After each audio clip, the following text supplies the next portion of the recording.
করি সকলে ভালো আছো, সুস্থ আছো। আজ আবারও একটা নতুন ক্লাসের আপডেট নিয়ে কিন্তু তোমাদের সামনে চলে এসেছি।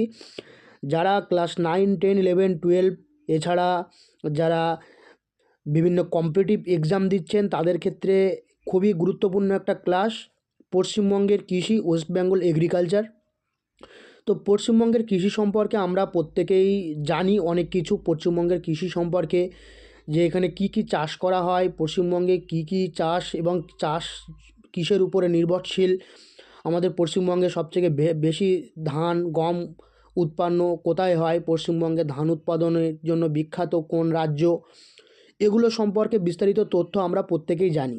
তো পশ্চিমবঙ্গের কৃষি সম্পর্কে তেমন কিছু বলা না থাকলেও থিওরি কিছু ক্লাস থাকে, যে ক্লাসগুলো করলে হয়তো তোমার কম্পিটিটিভ এক্সাম থেকে শুরু করে যারা 9, 10, 11, 12 পড়ছো তাদের ভূগোলের ক্ষেত্রেও কিন্তু এই পয়েন্টগুলো খুবই উপযুক্ত। তো আজকের এই পশ্চিমবঙ্গের কৃষি সম্পর্কে আলোচনা করব। তো প্রথমে আমরা দেখব যে পশ্চিমবঙ্গের কৃষির গুরুত্ব কী। তো পশ্চিমবঙ্গে কৃষির গুরুত্ব হচ্ছে, পশ্চিমবঙ্গ একটি কৃষি নির্ভর রাজ্য। দেখো, প্রথম কথাটা বলেছে পশ্চিমবঙ্গের কৃষির গুরুত্ব। পশ্চিমবঙ্গ একটি কৃষি নির্ভর রাজ্য। রাজ্যের প্রায় 70% মানুষ প্রত্যক্ষ বা পরোক্ষভাবে কৃষির সঙ্গে যুক্ত। তাহলে এ রাজ্যে যদি আমি 100% মানুষ ধরি, তার মধ্যে কিন্তু 70% মানুষ, অর্থাৎ 70% মানুষ কিন্তু কৃষির সঙ্গে যুক্ত। রাজ্যের অর্থনীতিতে কৃষির গুরুত্বপূর্ণ ভূমিকা রয়েছে। আমি যেটা বললাম, এই রাজ্যের অর্থনীতি কিন্তু এই কৃষির উপরে গুরুত্বপূর্ণ রয়েছে। যেমন ধান, পাট, চা উৎপাদনের রাজ্য দেশের শীর্ষস্থানীয়। যেমন ধান উৎপাদনে আমাদের যে বর্ধমানকে ধানের গলা বলা হয়। তো ধান উৎপাদনে, সেই জন্য ধানের উৎপাদনে বেশি হচ্ছে বলেই তো অর্থনীতিটা বাড়ছে। পাট উৎপাদন, তারপর চা উৎপাদন, চা যেমন অসম, দার্জিলিং, এই সব জায়গায় চা উৎপাদনের দেশের শীর্ষস্থানীয় হচ্ছে অসম। তো এই জায়গাগুলোর জন্য হচ্ছে যে এই রাজ্যের উন্নতি বা রাজ্যের কৃষির যে উন্নতি, তার অর্থনীতিতে কিন্তু উন্নতি ব্যাপকভাবে হয়। তো পশ্চিমবঙ্গে কৃষির গুরুত্বটা আশা করি প্রথমেই আমরা দেখলাম। এবং কৃষির জন্য প্রাকৃতিক পরিবেশ, এই কৃষির জন্য প্রাকৃতিক পরিবেশ কেমন হওয়া দরকার সে সম্পর্কে একটা বিস্তারিত তথ্য কিন্তু তোমাদের সামনে জানাবো। দেখুন, প্রথমে হচ্ছে কৃষির জন্য প্রাকৃতিক পরিবেশ কী। কৃষির জন্য প্রাকৃতিক পরিবেশ হচ্ছে কৃষিকাজ করতে গেলে কি কি দরকার হয়। দেখো, প্রথম যে পয়েন্টটা আমরা দেখতে পেলাম জলবায়ু। আমরা জানি প্রত্যেকে জলবায়ু দরকার। তো উষ্ণ আর্দ্র মৌসুমি জলবায়ুর কিন্তু প্রয়োজন। উষ্ণ আর্দ্র মৌসুমি জলবায়ু প্রয়োজন আছে। উষ্ণ আর্দ্র গড় বৃষ্টিপাত কিন্তু 140 থেকে 200 সেন্টিমিটারের মধ্যে গড় বৃষ্টিপাত হওয়া প্রয়োজন। বর্ষাকাল দীর্ঘ হওয়ায় কৃষির জন্য অনুকূল। আমাদের যে বর্ষাকাল, সেই বর্ষাকালটা অতিরিক্তভাবে দীর্ঘ হওয়ার জন্য কিন্তু কৃষির জন্য অনুকূল হয়। ওই সময় ধান চাষটা পুরো পশ্চিমবঙ্গ জুড়েই বিভিন্ন জায়গায় কিন্তু হয়, যেগুলো সমতল ভূমি, সেই সব জায়গায় কিন্তু এই ধান চাষটা আধিক্য বেশি দেখা যায়। তো জলবায়ু হচ্ছে প্রধান কারণ। কৃষির জন্য প্রাকৃতিক পরিবেশের একটা প্রধান কারণ হচ্ছে জলবায়ু। দ্বিতীয় নম্বর পয়েন্ট হচ্ছে কি মাটি কেমন, পলি মাটি। আমাদের যে গাঙ্গেয় সমভূমি অঞ্চল, অর্থাৎ গাঙ্গেয় সমভূমি কোথায়, গাঙ্গেয় সমভূমি আমাদের পশ্চিমবঙ্গের সুন্দরবন অঞ্চলে দেখা যায় সমভূমি অঞ্চল। সেই গাঙ্গেয় সমভূমি অঞ্চলে আরেকটা জিনিস আপনাদেরকে বলে দিই বা তোমাদেরকে বলে দিই, গাঙ্গেয় সমভূমি অর্থাৎ এই যে আকৃতি বা বদ্বীপ, যে বদ্বীপ গঠিত হয়, সেই বদ্বীপ কাকে বলে সেটা আমাকে জানতে হবে। বদ্বীপ হচ্ছে বয়ের আকৃতিকে বলা হয় বদ্বীপ, অর্থাৎ যার ইংলিশ অর্থ হচ্ছে ডেল্টা হচ্ছে সেই বদ্বীপ। এবং সমভূমি কাকে বলে, সমভূমি মালভূমি, পার্বত্য অঞ্চল। তো আমাদের তিনটে জিনিস মনে রাখতে হবে, যেটা হচ্ছে 900 মিটারের অধিক উঁচু সেই সমতল উঁচু 900 মিটারের অধিক উচ্চতাকে বলা হচ্ছে কি পার্বত্য অঞ্চল। আর যেটা হচ্ছে 200 থেকে 300 কিলোমিটার, 200 থেকে 300 মিটারের মধ্যে উচ্চতাকে বলা হচ্ছে সমভূমি অঞ্চল। আর এটা হচ্ছে এখানে 300 থেকে 500 বা 600 কিলোমিটার উচ্চতাযুক্ত অঞ্চলকে বলা হয় মালভূমি অঞ্চল। তো এরকম বিভিন্ন বইতে বিভিন্ন রকম উচ্চতা দেওয়া আছে। তো 900 মিটারের বেশি হলেই পার্বত্য অঞ্চল, এটা মাথায় রেখো। আর 200 মিটারের কম হলে সেটা সমভূমি অঞ্চল। এটুকু জানলেই হবে। বেশি জানলে আবার বেশি প্রবলেম হয়ে যাবে, বেশি না জানাই ভালো। তাহলে পলি মাটি বলছে গাঙ্গেয় সমভূমি। ল্যাটেরাইট মাটি হচ্ছে পশ্চিম অঞ্চল। ল্যাটেরাইট অর্থাৎ লাল রঙের মৃত্তিকা দেখা যায়, ল্যাটেরাইট মৃত্তিকা। আর পাহাড়ি মাটি হচ্ছে দার্জিলিংয়ের মাটি, সেখানে এই ধরনের মাটি দেখা যায়। তো কৃষির জন্য এগুলো কিন্তু বিভিন্ন রকম কৃষি, শুধু ধান নয়, ধান, পাট, চা এসবের জন্যই কিন্তু এই মাটিগুলো খুবই উপযুক্ত। বদ্বীপীয় মাটি কোনটা? সুন্দরবন অঞ্চল, যেটা বললাম বদ্বীপীয় মাটি, এটা সুন্দরবন অঞ্চলে দেখা যায় বদ্বীপীয় মাটি।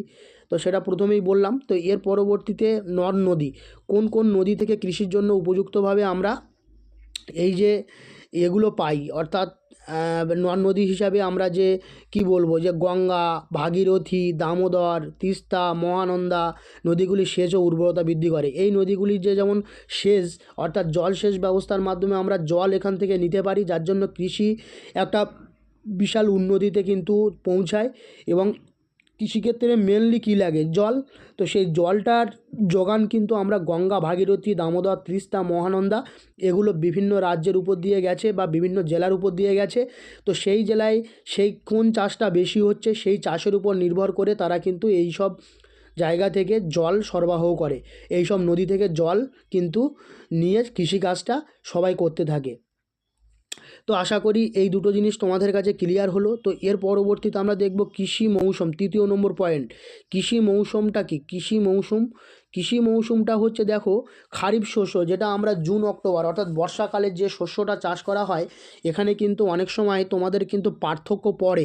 যারা ক্লাস 10 আছো তাদের কিন্তু পরীক্ষায় 2 নম্বরের একটা কোশ্চেন পড়ে, যে খারিফ শস্য, রবি শস্য আর জায়িদ শস্য, এই তিনটে শস্যর মধ্যে পার্থক্য করতে বলে। তো এই পার্থক্যটা কিভাবে করতে হবে, যে খারিফ শস্য কোন সময় চাষ করা হয়, দেখো 1 নম্বরের পার্থক্য, 2 নম্বর, 3 নম্বর হয়ে যাবে।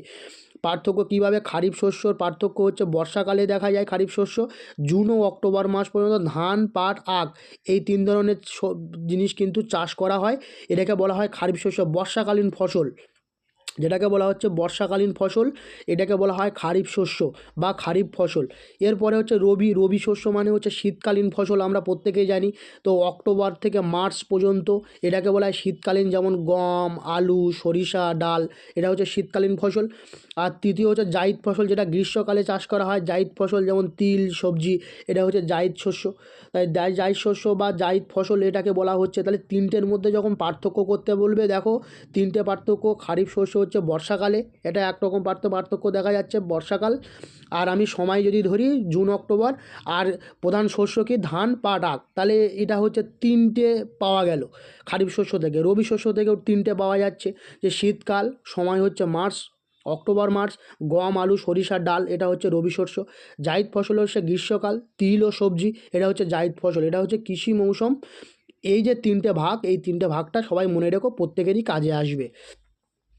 তো এর পরবর্তীতে হচ্ছে প্রধান ফসলগুলো কি কি? দেখো, প্রধান ফসলগুলো আমরা দেখব। প্রধান ফসলগুলো হচ্ছে, দেখো, খাদ্যশস্যের মধ্যে ধান হচ্ছে প্রধান ফসল, যেমন আউশ, আমন, বোরো। দেখো 3 ধরনের ধান কিন্তু দেখা যায়, আউশ, আমন, বোরো ধান, এই 3 ধরনের শ্রেণীর ধান দেখা যায়। প্রধান ফসল হচ্ছে গম, ভুট্টা। তাহলে এগুলো হচ্ছে প্রধান ফসল ধান এবং গম, ভুট্টা ওর সঙ্গে আছে। গম, ভুট্টা এগুলোও শুধু যে পশ্চিমবঙ্গের বিভিন্ন জেলায় কিন্তু খাওয়া হয়, এই যে গম, ভুট্টা, বা অন্য কোনো রাজ্য বলতে পারো, যেমন পাঞ্জাব, হরিয়ানাতে গমের চাষটা বেশি হয়। এবং সেখানে আমি আগের দিন তোমাদেরকে যে ম্যাপ পয়েন্টিংটা দেখিয়েছি, সেখানে কিন্তু পশ্চিমবঙ্গের বেশি গম উৎপাদক অঞ্চল কিন্তু দেখিয়েছি পাঞ্জাব ও হরিয়ানা। তো পাঞ্জাব, হরিয়ানা গম উৎপাদক অঞ্চলটা, তো পাঞ্জাব ও হরিয়ানায় বেশি পরিমাণ গম উৎপাদন, সেখানকার প্রধান ফসল হচ্ছে গম, এটা বোঝা গেল। তো এর পরবর্তীতে হচ্ছে নগদ ফসলটা কি? দেখো, নগদ ফসল হচ্ছে পাট, যেমন দেশ জুড়ে প্রথম স্থান। এছাড়া পাট, যেমন চা, দার্জিলিংয়ের তরাই অঞ্চল, এটা দেশ জুড়ে দার্জিলিংয়ের তরাই অঞ্চলে পাওয়া যায়। আখ পাওয়া যায়। তারপর তামাক উৎপাদন হয়। এগুলো হচ্ছে নগদ ফসলের উদাহরণ যদি দিতে বলে, পাট, চা, আখ, তামাক, এগুলো হচ্ছে নগদ ফসল। তো এর পরবর্তীতে আমরা দেখব উদ্যান ফসল কোনটা? আমরা প্রত্যেকেই জানি আলু হচ্ছে উদ্যান ফসল, আম, লিচু উদ্যান ফসল, ফুল, গাঁদা, গোলাপ, এগুলো হচ্ছে উদ্যান ফসল। যেগুলো হচ্ছে বাগিচা আলাদা, উদ্যান আলাদা, বাগিচা আলাদা। চা, কফি কিন্তু বাগিচা ফসল, বারবার বলছি, চা, কফি বাগিচা ফসল। বিভিন্ন বইতে বিভিন্ন রকমভাবে কিন্তু লেখা রয়েছে, কিন্তু চা, কফি হচ্ছে বাগিচা ফসল। আর উদ্যান ফসলের মধ্যে আম, লিচু কিন্তু ভেরি ভেরি ইম্পর্টেন্ট, এবং ফুল, গাঁদা, আলু, এগুলো হচ্ছে উদ্যান ফসল। তো আশা করি এই জিনিসটাকে তোমরা বুঝতে পেরেছো। এবারে আমরা দেখব যে ধান চাষের বিশেষ উল্লেখ্য ধান চাষ, বললাম না আউশ, আমন, বোরো, সেই ধান চাষের, দেখো, পশ্চিমবঙ্গ ভারতের বৃহত্তম ধান উৎপাদক রাজ্য। পশ্চিমবঙ্গ ভারতের বৃহত্তম ধান উৎপাদক রাজ্য যে পশ্চিমবঙ্গ, পশ্চিমবঙ্গের কোথায়? সেই পশ্চিমবঙ্গের যে জেলা বর্ধমান জেলা, সেই বর্ধমান জেলাকে বলা হচ্ছে ধানের গলা। তাই এই পশ্চিমবঙ্গের ধান বৃহত্তম ধান উৎপাদক রাজ্য, এগুলো তোমাদের থিওরি করিয়ে দিচ্ছে, এগুলো জেনে রাখো। এগুলো সম্পর্কে অন্তত 2-4 লাইন করে প্রত্যেকে কিন্তু লিখতে পারবে। যারা একদমই পারো না, একদমই এই সম্পর্কে জ্ঞান নেই, তারা কিন্তু এগুলো সম্পর্কে একটুখানি পড়ে বা জেনে রাখো আমার কথাগুলো। তাহলে কিন্তু এই কথাগুলো মনে পড়লে 2-4 লাইন কিন্তু লিখতে পারবে, তাতে নাম্বারটাও ক্যারি হবে। বারবার একটা কথা বলছি সব স্টুডেন্টের ক্ষেত্রে, যারা আছেন বা আছো প্রত্যেকের ক্ষেত্রে বলছি, 3 প্রকার ধান পাওয়া যায়। একটা হচ্ছে আউশ ধান, যেটা গ্রীষ্মকালে হয়, আউশ ধানটা। আমন ধানটা বর্ষাকালে হয়, বর্ষাকালে চাষ। আর বোরো ধানটা শীতকালে চাষ হয়। এই দেখবে শীতকালে যে ছোটো ছোটো জমি, পুরো জমি জুড়ে না হলেও কিছু কিছু জায়গায় দেখবে শীতকালীন যে ধানটা চাষ হচ্ছে, সেই ধানটা চাষ বলা হচ্ছে কি বোরো ধান। আর বর্ষাকালে আমন ধান, আউশ ধান হচ্ছে গ্রীষ্মকালে চাষ করা হয়। তাহলে এটা বোঝা গেল ধান উৎপাদন। সেচ ব্যবস্থা, এরপরে আমরা দেখব যে সেচ ব্যবস্থা কেমন। এখানে সেচ ব্যবস্থা খাল ও নদী, নদী ও খালের ব্যবস্থার জন্য সেচ ব্যবস্থা ভালো হয়। নদী ও খালের জল প্রচুর পরিমাণে পাওয়া যায়, বর্ষাকালে বলো বা গ্রীষ্মকালে বলো পাওয়া যায়, যার জন্য সেচের অসুবিধা হয় না।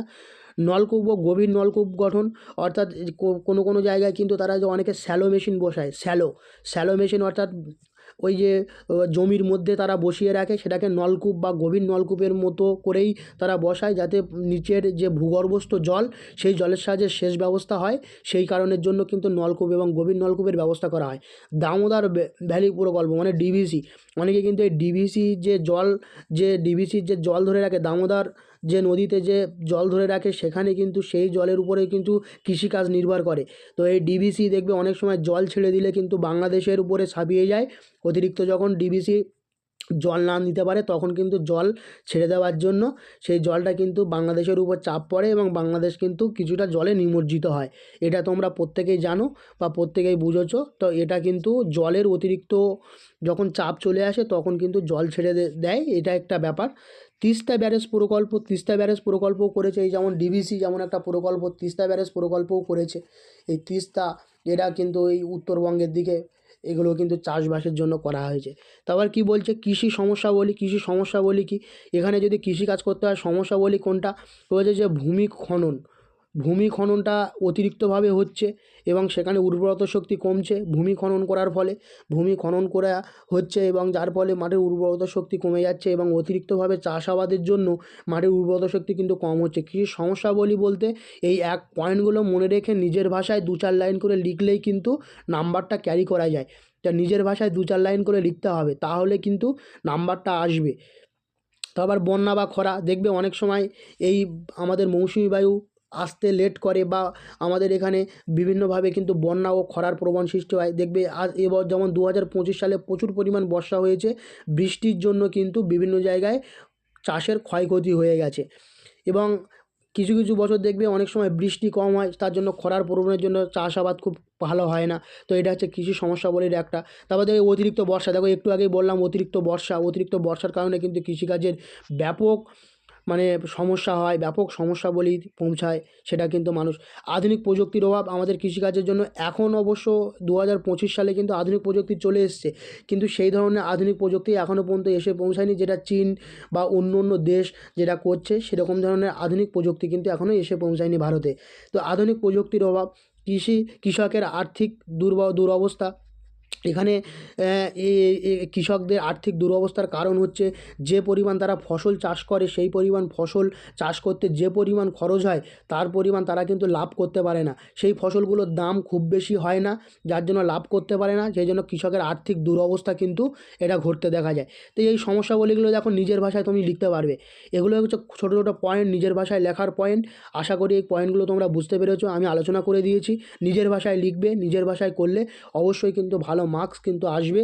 শিক্ষক বা শিক্ষক মহাশয় যারা খাতা দেখেন, তারা কিন্তু চায় তোমার নিজস্বতা কী আছে, তুমি নিজস্বভাবে কতটাভাবে লিখতে পারছো, সেটুকুই চায়।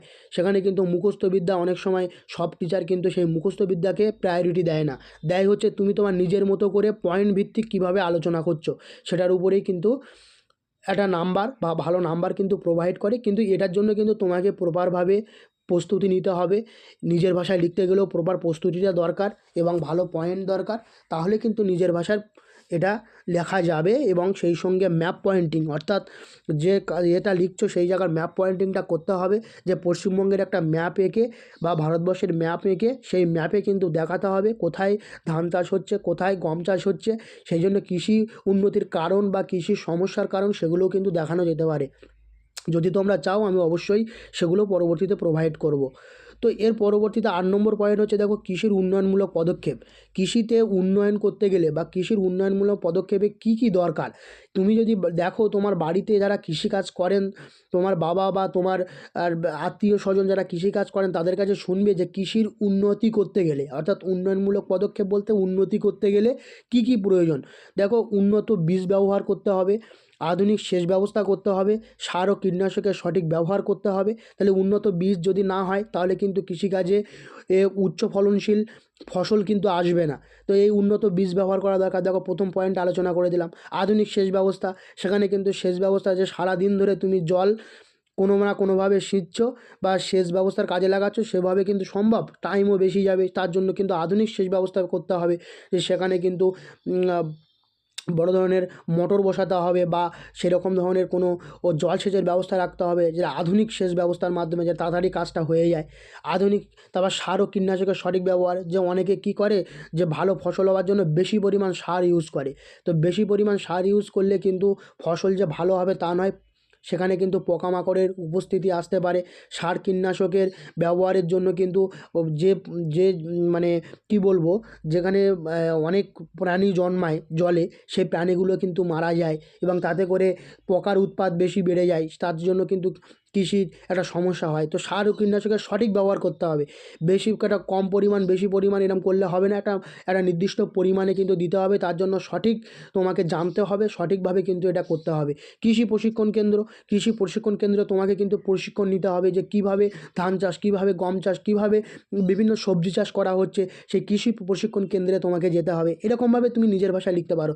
ফসল বীমা প্রকল্প, ফসল বীমা প্রকল্পে কিন্তু তোমাকে বিভিন্ন রকম বিমা করতে হবে। তো এইটা হচ্ছে কৃষি উন্নয়নমূলক পদক্ষেপ। তো এরপরে হচ্ছে কৃষিভিত্তিক শিল্প।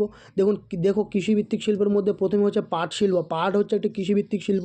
চা শিল্প, এগুলো কৃষিভিত্তিক শিল্প। খাদ্য প্রক্রিয়াকরণ শিল্প, চিনি শিল্প, এগুলো কিছু কৃষিভিত্তিক শিল্প। তো এগুলো যদি উদাহরণ পরে এক্সাম্পল হিসাবে যে কৃষিভিত্তিক শিল্পের উদাহরণ দাও, তাহলে পাট শিল্প, চা শিল্প, খাদ্য প্রক্রিয়াকরণ শিল্প আর চিনি শিল্প, এই 4-5টা শিল্প কিন্তু মনে রাখলেই হবে কৃষিভিত্তিক শিল্প। এগুলো পাট, চা, খাদ্য প্রক্রিয়াকরণ আর চিনি শিল্প, এটা হচ্ছে কৃষিভিত্তিক শিল্পর একটা উদাহরণ। যারা কম্পিটিটিভ এক্সাম দিচ্ছেন তারা কিন্তু এটা খুব ভালো ভালো নোটস এগুলো কিন্তু পড়তে পারেন। এর পরবর্তীতে আমরা দেখব যে উপসংহার। উপসংহার মানে এটার প্রত্যেকটা, যে এই যে প্রশ্নটা আমি করলাম, এই প্রশ্নটা যদি মাধ্যমিক পরীক্ষায় আসে, এই পুরো কোশ্চেনটাই কিন্তু তুমি যদি লিখতে পারো তাহলে কিন্তু তুমি 5-এ 5 এই নাম্বারটা কিন্তু ক্যারি করতে পারবে। 5-এ 5 নাম্বারটা ক্যারি করতে হলে আমি তোমাকে বললাম যে পুরো জিনিসটা লিখতে হবে নিজের ভাষায় এবং সেই সঙ্গে ছবি কিন্তু মাস্ট, অর্থাৎ কোনো একটা ছবি কিন্তু তোমাকে দিতে হবে। কোন ছবি দিতে হবে সেটা কিন্তু কোনো একটা ম্যাপ এঁকে সেই ম্যাপে তোমাকে চিহ্নিতকরণ করতে হবে। তাহলে কিন্তু একটা পরিপূর্ণভাবে এই ভূগোল বিষয়টার উপরে তুমি পরিপূর্ণ নাম্বার ক্যারি করতে পারো। তো উপসংহার, এই উপসংহারটাও দিতে হয়। পশ্চিমবঙ্গের কৃষিরাজ্যের অর্থনীতির মেরুদণ্ড। তাহলে পশ্চিমবঙ্গ কৃষিরাজ্যের অর্থনীতির মেরুদণ্ড। আধুনিক প্রযুক্তি এবং পরিকল্পনার মাধ্যমে কৃষিকে আরও উন্নত করা সম্ভব। তাহলে আধুনিক প্রযুক্তি এবং পরিকল্পনার মাধ্যমে কৃষিকে আরও উন্নতি করা সম্ভব কীভাবে? তো এই কৃষির যে ব্যাপারগুলো নিয়ে আজকে আলোচনা করলাম, এই আলোচনা যদি তোমাদের সঠিক লেগে থাকে, এই আলোচনা যদি তোমরা অনেক উপকৃত হও, তাহলে বারবার শেয়ার করো এবং লাইক, কমেন্টস, সাবস্ক্রাইব করে রাখো, যাতে নতুন নতুন এরকম ভিডিও বা থিওরি ক্লাস তোমরা পাও। এরকম থিওরি ক্লাস আমি দিয়ে যাব। ম্যাপ পয়েন্টিং, আবার বিকালবেলা ম্যাপ পয়েন্টিং দিচ্ছি। তোমরা কিন্তু সকলে ভালো থাকবে, সুস্থ থাকবে। আর হ্যাঁ, সামনে যাদের পরীক্ষা তারা কিন্তু অবশ্যই চ্যানেলটাকে দেখে নিজে পড়াশোনা প্র্যাকটিস করো। কিভাবে নাম্বার আসবে, যদি তুমি কনসালটেশন চাও আমি অবশ্যই তোমাকে কনসাল্ট করে বলে দেবো যে কিভাবে একটা নাম্বার ইনক্রিজ করা যায়, ভূগোল সাবজেক্ট থেকে শুরু করে এনি সাবজেক্ট। তো ভূগোল সাবজেক্ট যেহেতু ভূগোল নিয়ে সাবজেক্ট নিয়ে চলছে, সেহেতু ভূগোল সাবজেক্টটা নিয়ে আমি বলতে পারবো যে কতটা নাম্বার ইনক্রিজ করতে পারবে। তো এর পরবর্তী দিনে আমি আরও থিওরি ক্লাস নিয়ে আসবো। আশা করি সকলে ভালো থাকবে, সুস্থ থাকবে। আজ এই পর্যন্ত। পরবর্তী কোনো ক্লাসে তোমাদের সঙ্গে আবার দেখা হচ্ছে।